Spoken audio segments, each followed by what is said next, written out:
Good morning. It's Scott from the Roastering Shack, a veteran-owned and operated roastery in Salem, Oregon. And this morning I'm drinking out of the cup that my biological sister gave me that has photos of my mom's artwork that I never knew her, right? I was adopted. So, I don't know. I'm enjoying my my last year's Ethiopian coffee that I'm now thinking about the coffee I just ordered, which is Ethiopian Yirgacheffe. And we've carried that for over 5 years. And it is a good seller. It normally sells out. I keep a little stash for myself because I enjoy it, which I'm doing today. And let's talk about Ethiopia, man. Ethiopia. What's good about the coffee, right? Number one, Ethiopia Yirgacheffe is just one region of Ethiopia. So if you're selling your thoughts on Ethiopia, oh, I had that one Ethiopian coffee and I didn't like it. Man, Ethiopian is the mother boat of all coffee, right? Because that's where coffee was discovered, at least allegedly. And we'll go through a series of stories that it might be kind of humorous. But they do have heirloom coffee plants and varieties, right? That are too many to be counted. I mean, like, it's way over 50. And the interesting part about that is that tells you that it has lots of micro regions and lots of different elevations and different soil types. And so you cannot wed your taste. Like, if you have Ethiopian coffee and you're like, I didn't like that one. Well, Ethiopia coffee is such a huge taste spectrum that I would challenge you to try something with a different name, like, i.e. from a different region. Like, Yirgacheffe is from a region. And I think you just got to keep that in mind when you're dealing with a lot of countries, actually. I mean, almost all of them. Very, very few just come from one area. So sometimes changing up the region within that country can give you a totally different coffee. To include processing method, I'm not going to get in the mud on that, but like, the one I'm talking about today is washed and very well processed. It's super clean bean. But then you got natural processed beans, which, man, to me, those are like microbrews in a sense, right? If you like beer. Because it's a micro lot. And it can give you a unique taste every year. And, some years you might like it, some years you might not. But it's unique. So it's worth tasting naturals.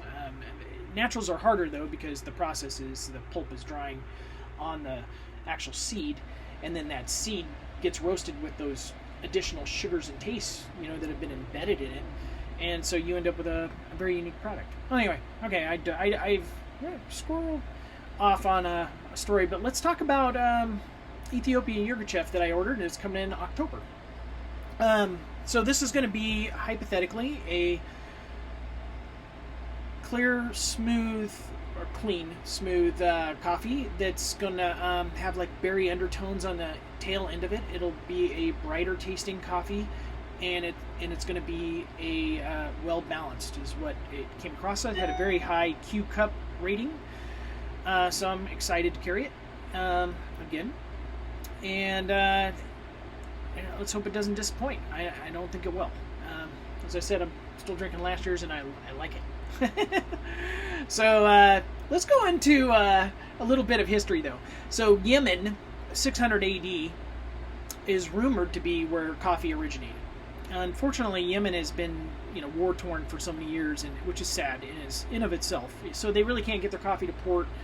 There are some coffee distributors that can get in there, but it turns, it makes the coffee way, way more higher cost than other coffees because it just you can't get in there. And then the quality is, I would say, debatable.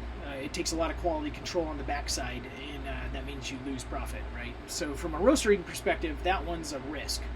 But I've had it before. I'm not a big fan of Yemen, but once again, Yemen is a big country, and it's not, that was one sampling of it, so I'm always willing to try again.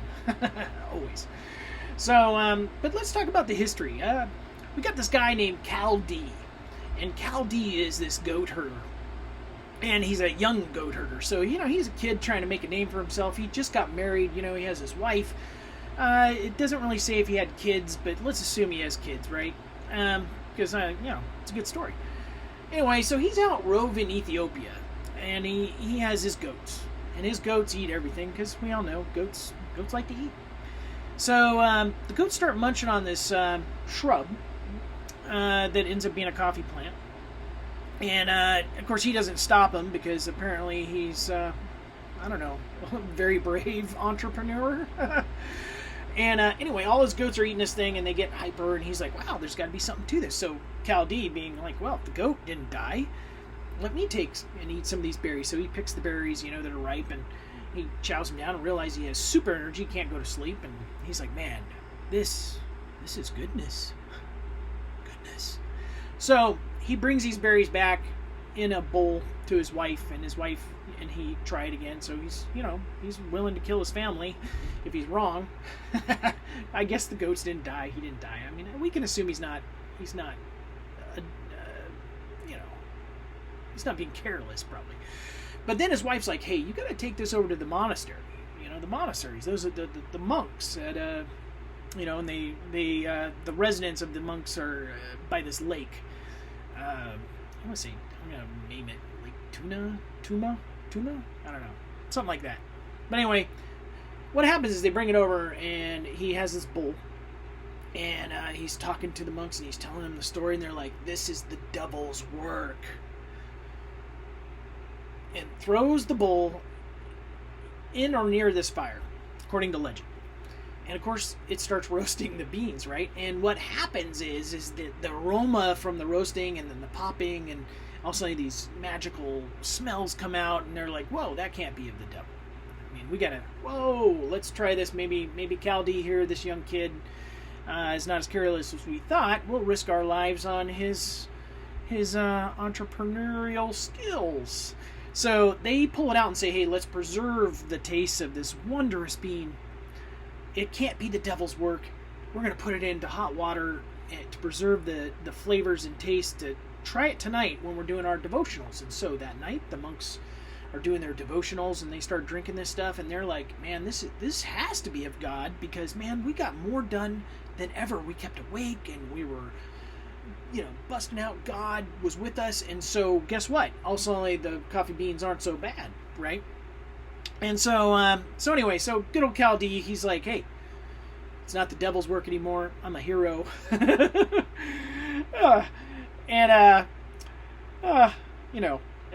now the monks are on his side, because they're like, man, we can get 3 times as many devotions. I mean, this is good for God, good for us.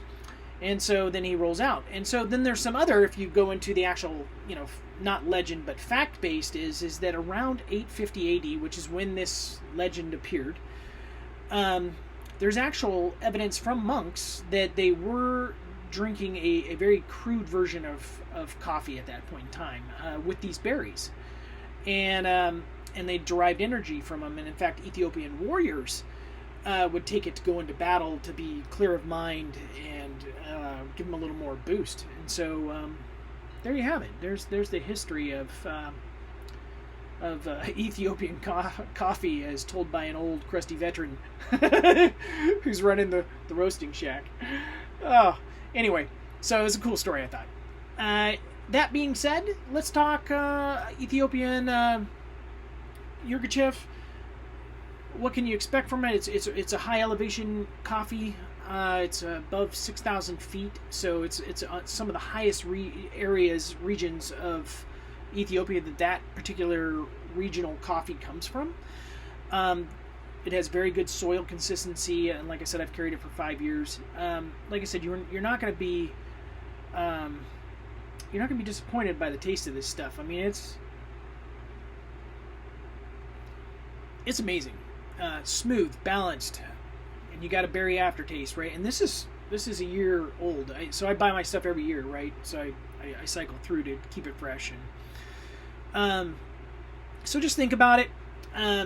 My shipment's coming in October, so it's picked fresh, coming into the shop. So I'll kick it out as soon as it comes in, and I'll probably do another shtick for it to talk about no stale coffee and this top tier coffee, really, that is known throughout the world, and it has been compared to, and I would agree that it's pretty tasty, to Jamaican Blue and Kona, ironically, which are 2 top tier coffees that I carry. All right, guys.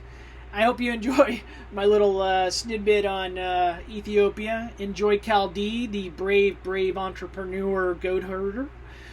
And don't necessarily take after him in life, because you could end up dead. All right. There you have it. All right. Have a good day, everybody.